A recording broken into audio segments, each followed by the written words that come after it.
Now, to replace Inouye, Governor Neil Abercrombie must now choose from a list of 3 candidates submitted by the Democratic Party of Hawaii.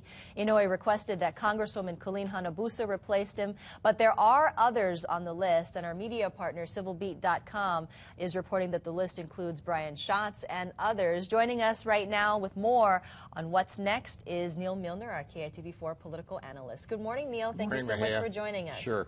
So we've heard Brian Schatz. We've also heard former Governor Ben Cayetano, former Governor John Waihee, if they don't wish to run again in 2 years. Do you really think that the governor will choose Colleen Hanabusa? Yes, I do.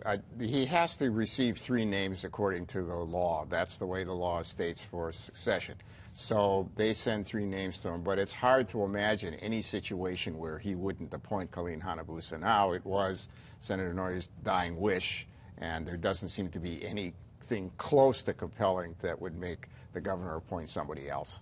You know, some of those watchdog groups called Senator Inouye the king of pork, which for people in Hawaii, that was a good thing because he brought billions of dollars for all of those projects. So with his passing, what's going to happen to Hawaii's influence? Will we still get money for a lot of those projects? Well, it's really hard to know whether you'll get money or not project by project. Here's what you really have to be concerned with: 2 big things and a lot of little things. The big things are the military and Native Hawaiians. These are things that were particularly important to this state, and in the case of Native Hawaiians especially, other senators are not always that concerned about them.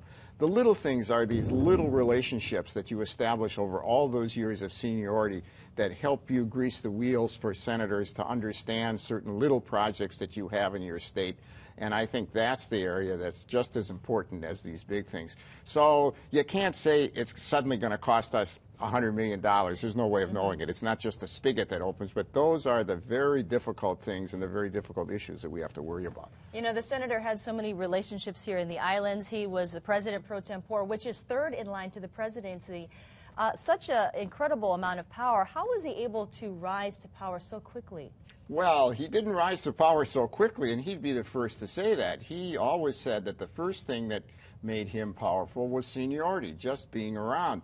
And the second thing was that for the most part, you really don't rise to power quickly in the Senate. The Senate, you do your job, you work up there slowly, you establish relationships, even in today's Senate, which is less clubby and more partisan than it used to be. So his rise to power took him a while. If you start thinking about when he began to become famous nationally, which for him was less important than what he did here, it took him a while. He'd been around.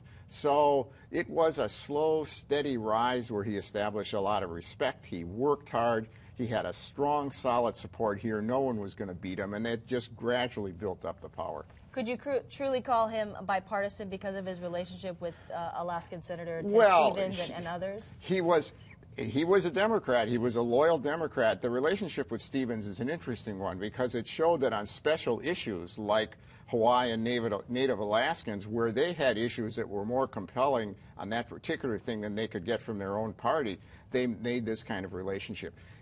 The senator got along, Senator Inouye got along with lots of people.